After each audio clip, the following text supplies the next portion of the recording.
60-70 ವರ್ಷದಿಂದ ಕಾಂಗ್ರೆಸ್ಸಿಗೆ ನಾವು ಓಟ್ ಕೊಡ್ತಾ ಬಂದಿದ್ದೇವೆ.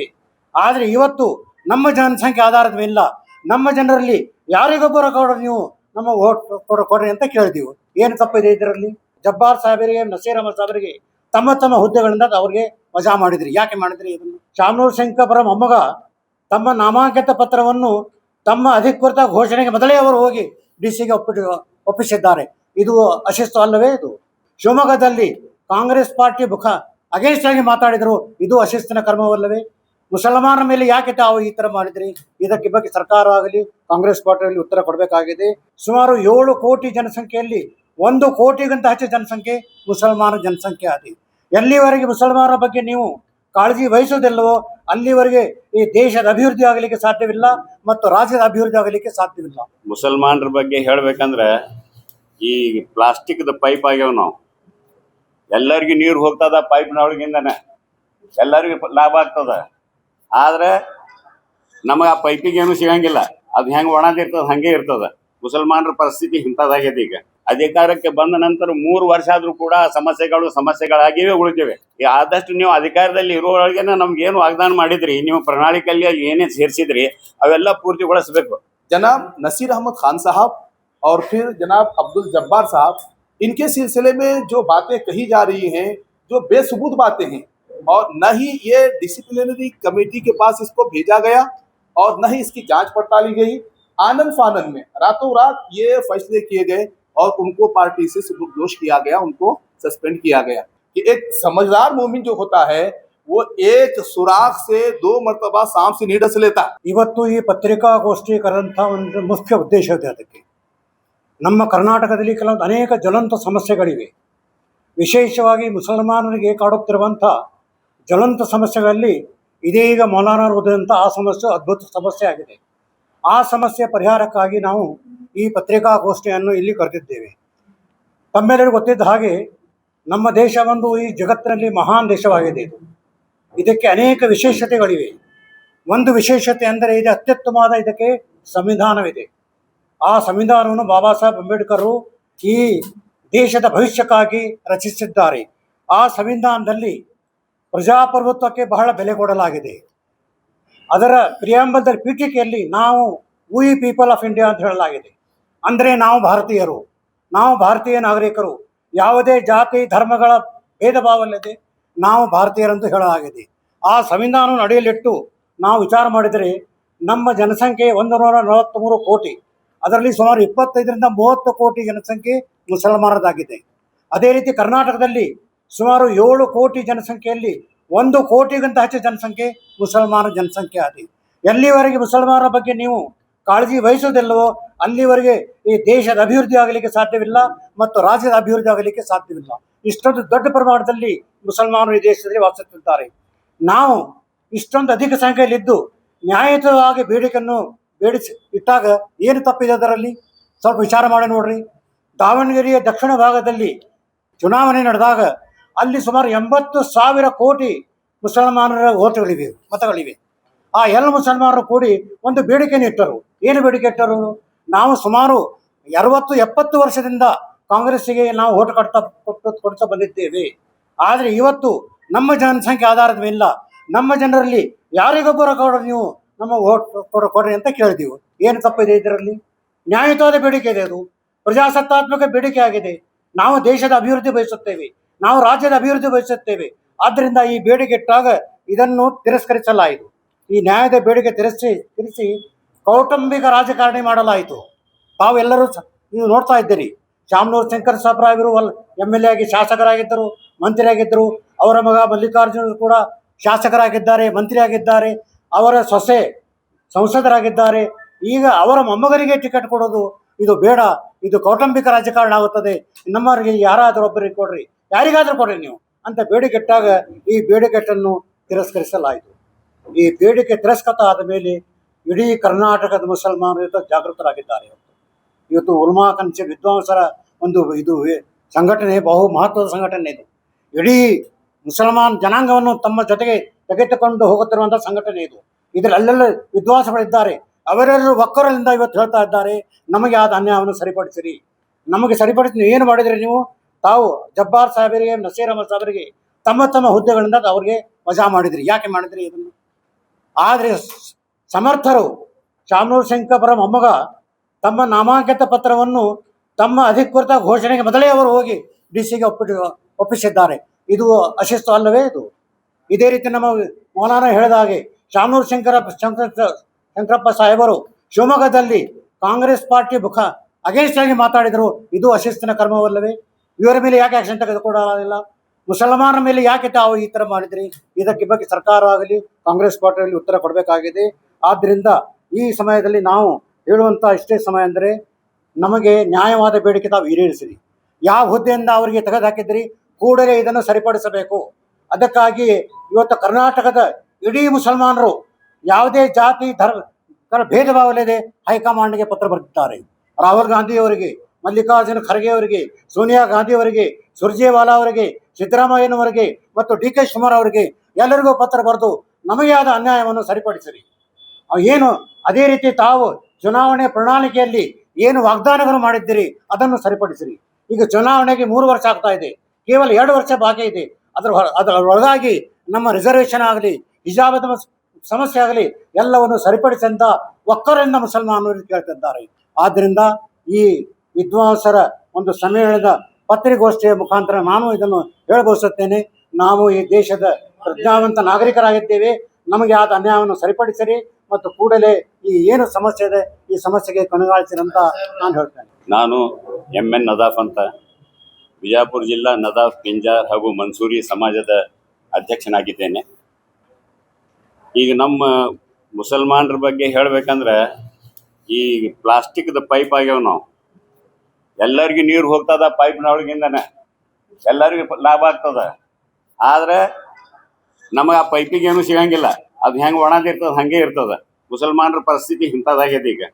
ಅದಕ್ಕಾಗಿ ಯಾಕಂದ್ರೆ ಏನದು, ನಾವು ಆಟಕ್ಕುಂಟು ಲೆಕ್ಕಕ್ಕಿಲ್ಲ. ನೀವು ಯಾವ ರೀತಿಯಿಂದ ನಮ್ಮ ಸರ್ಕಾರ ಬರೋಕ್ಕಿಂತ ಪೂರ್ವದಲ್ಲಿ ನಮಗೆ ವಾಗ್ದಾನ ಮಾಡಿತ್ತು, ಭರವಸೆ ಕೊಟ್ಟಿತ್ತು, ನಿಮ್ಮ ಜ್ವಲಂತ ಸಮಸ್ಯೆಗಳನ್ನು ನಾವು ಬಗೆಹರಿಸ್ತೇವೆ ಅಂತ ಹೇಳಿದ್ರು. ಆದರೆ ಆ ಸಮಸ್ಯೆಗಳನ್ನು ಇನ್ನೂ ತನಕ 3 ವರ್ಷ ಆದರೂ ಕೂಡ, ಅಧಿಕಾರಕ್ಕೆ ಬಂದ ನಂತರ 3 ವರ್ಷ ಆದರೂ ಕೂಡ ಆ ಸಮಸ್ಯೆಗಳಾಗಿಯೇ ಉಳಿದಿವೆ.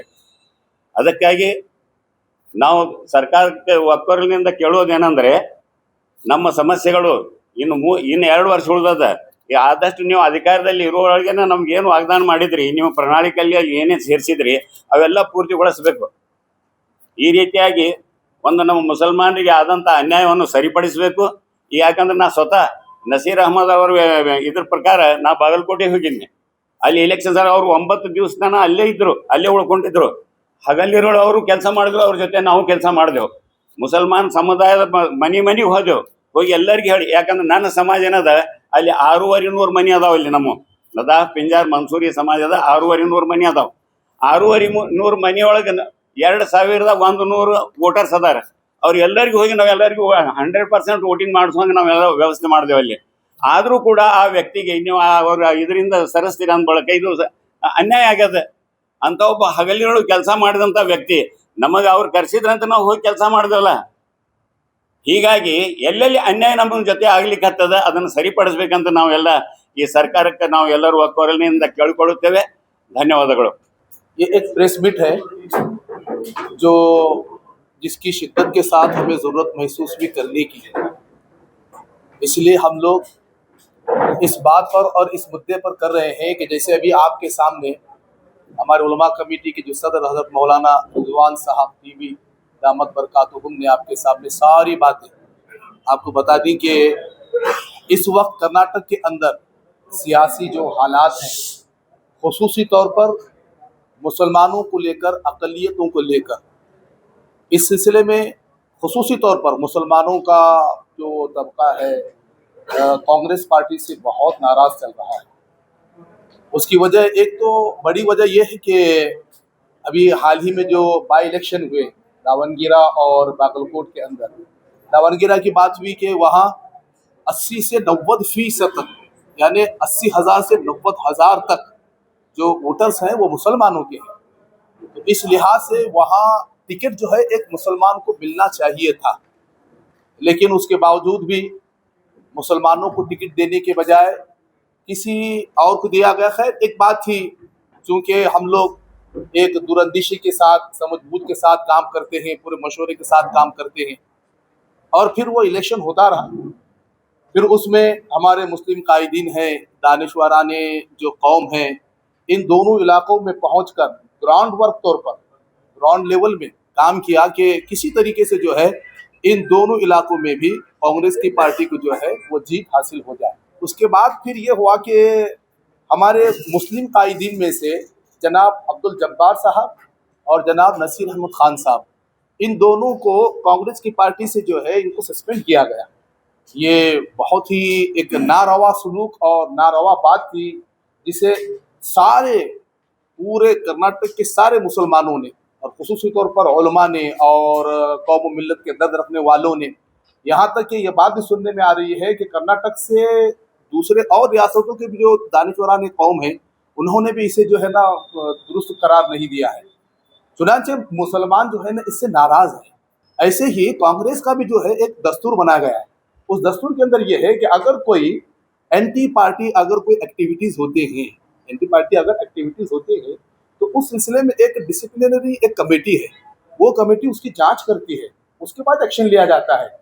जनाब नसीर अहमद खान साहब और फिर जनाब अब्दुल जब्बार साहब, इनके सिलसिले में जो बातें कही जा रही हैं, जो बेसबूत बातें हैं, और न ही ये डिसिप्लिनरी कमेटी के पास इसको भेजा गया और न ही इसकी जांच पड़ताली गई। आनंद फानंद में रातों रात ये फैसले किए गए और उनको पार्टी से सुबुकदोश किया गया, उनको सस्पेंड किया गया। ये बात नारवा है, नाइंसाफ़ी की है, तो एक मुसलमान हम इसको बर्दाश्त नहीं कर सकते। इसलिए कि हमारा मुद्दा यही है कि सबके साथ बराबरी होनी चाहिए, और जहाँ जुल्म होगा, जुल्म के खिलाफ में मुसलमान खड़ता है। और एक बात मैं आपको बताता हूँ कि हमारे नबी हज़रत मोहम्मद मुस्तफ़ा सल्लल्लाहु अलैहि वसल्लम, पीस बी अपॉन हिम, हज़रत ने एक बात बताई है कि ला यल्दगुल मुमिनु मिन जुहरिन वाहिदिन मर्रतैन। एक समझदार मोमिन, बल्कि अगर हम थोड़ी सी अगर गौर खौस करके देखेंगे तो सिर्फ ये समझदार मोमिन ही की बात नहीं है, बल्कि पूरे समझदार इंसान की बात भी है कि एक समझदार मोमिन जो होता है वो एक सुराख से 2 मरतबा सांप से नहीं डस लेता। क्या मतलब? जब हालात आ रहे हैं, अगर किसी जरिए से किसी तरफ से हमारे साथ कोई नारवा सुलूक हो रहा है, कोई ऐसी बात हो रही है जिसकी वजह से हमें परेशानी तकलीफ हो रही है, तो फिर हम और एक मरतबा उधर नहीं जाते। क्यों नहीं जाते? इसलिए कि हमें इससे पहले मरतबा पर धोखा हुआ है। ये हमारा कॉन्सेप्ट है हम मुसलमानों का। आपने इस मरतबा जो इलेक्शन हुए थे इस पूरे कर्नाटक जिले, पूरे कर्नाटक सूबे के अंदर तकरीबन 80 से लेकर 90% मुसलमानों ने कांग्रेस को वोट किया है। क्यों वोट किया है? कि वो हमारे मसाइल को हल करेगी, हमारे मसाइल को हल करेगी। हम सेंट्रल जो हमारी कांग्रेस पार्टी है, सूबे की कांग्रेस पार्टी है, और सेंट्रल जो इनके जिम्मेदार हैं, सबसे हम ये बात का मुतालबा करते हैं कि इन 2 लीडरों के साथ आपने जो मामला किया है, इस मामले के सिलसिले में आप नजरे सानी नहीं, बल्कि आप इस सिलसिले में सोचे समझे। और दूसरी बात यह है कि अगर कोई एंटी पार्टी अगर कोई एक्टिविटीज कर रहा है, जैसे आपने यहाँ बगैर किसी सबूत के आपने एक्शन लिया है, पूरे कर्नाटक के अंदर, बल्कि पूरे हिंदुस्तान के अंदर इस अंदाज से अगर कोई एंटी पार्टी अगर कोई एक्टिविटीज करता है, तो उसके साथ भी आप ऐसे ही डिसिप्लिनरी कमेटी के सामने रखकर उसके साथ फैसला लें, वरना आइंदा आने वाले दिनों के अंदर आपको हो सकता है कि इसका कुछ नुकसान भी हो जाए। और दूसरी बात यह है कि मैं कौम और मिल्लत के लोगों से भी और दानिशवराने कौम से भी मैं अदबन गुजारिश करता हूँ कि इस मामले में हो या किसी भी मामले में हो, वो उलमा इकराम हैं, कायदाने मिल्लत हैं, इन सब के राय और मशवरे से जो भी लाही अमल आगे बनेगा उसके ऊपर हम लब्बैक कहते हुए इंशाल्लाह इस पर अमल करेंगे। तो फिर हमारे जो बेंगलुरु में कायदीन है, उलमा हैं और दानिशवराने कौम और मिल्लत है, ये सब बैठकर, जैसे हमने अपने आखिर में कहा कि हम जो है अब गौर कर रहे हैं कि अगर हुकूमत अपने इन फैसलों को वापस नहीं लेती है जो बिल्कुल नाइंसाफी पर मबनी है, तो मुसलमानों के अंदर जो है इसके इजलास मुनक्किद किए जाएंगे और मुसलमानों को हुकूमत का जो दोगलापन है और नाइंसाफी है, इसे जो है मुसलमानों तक अंदर पहुंचकर जो है एक एक मुसलमान को ये बात बताई जाएगी। फिर जो है आइंदा जब इलेक्शन होगा, जब मुसलमान वोट देकर हुकूमत में ला सकते हैं किसी पार्टी को, तो तो फिर और भी दूसरी पार्टी के लिए भी मुसलमान काम कर सकते हैं। तो ये पैगाम उनको पहुंचाएंगे। ನಮ್ಮ ಕಾರ್ಯಕ್ರಮಗಳನ್ನು ನೀವು ನೋಡ್ತಾ ಇದ್ರೆ ನಮ್ಮ ಚಾನೆಲ್ ಅನ್ನ ಸಬ್ಸ್ಕ್ರೈಬ್ ಮಾಡಿ, ಪಕ್ಕದ ಬೆಲ್ ಐಕಾನ್ ಒತ್ತಿ ನಮ್ಮನ್ನ ಬೆಂಬಲಿಸಿ. ಹಾಗೆ ನಮ್ಮ ಕಾರ್ಯಕ್ರಮಗಳನ್ನ ಲೈಕ್ ಮಾಡಿ, ಕಮೆಂಟ್ ಮಾಡಿ, ಅದನ್ನ ಬೇರೆಯವರಿಗೂ ವಾಟ್ಸ್ಆಪ್ ಮೂಲಕ ಶೇರ್ ಮಾಡಿ. ನೀವು ಹೀಗೆ ಮಾಡಿದಾಗ ನಮ್ಮ ಚಾನೆಲ್ ಇನ್ನಷ್ಟು ಮತ್ತಷ್ಟು ಜನರಿಗೆ ತಲುಪಲು ನೀವು ನಮ್ಮೊಂದಿಗೆ ಸಹಕರಿಸಿದ ಹಾಗಾಗುತ್ತೆ. ಇದು ನೀವು ಯಾವುದೇ ಖರ್ಚಿಲ್ಲದೆ ಕೆಲವೇ ಸೆಕೆಂಡುಗಳಲ್ಲಿ ನೀಡಬಹುದಾದ ಸಹಕಾರ. ಧನ್ಯವಾದಗಳು.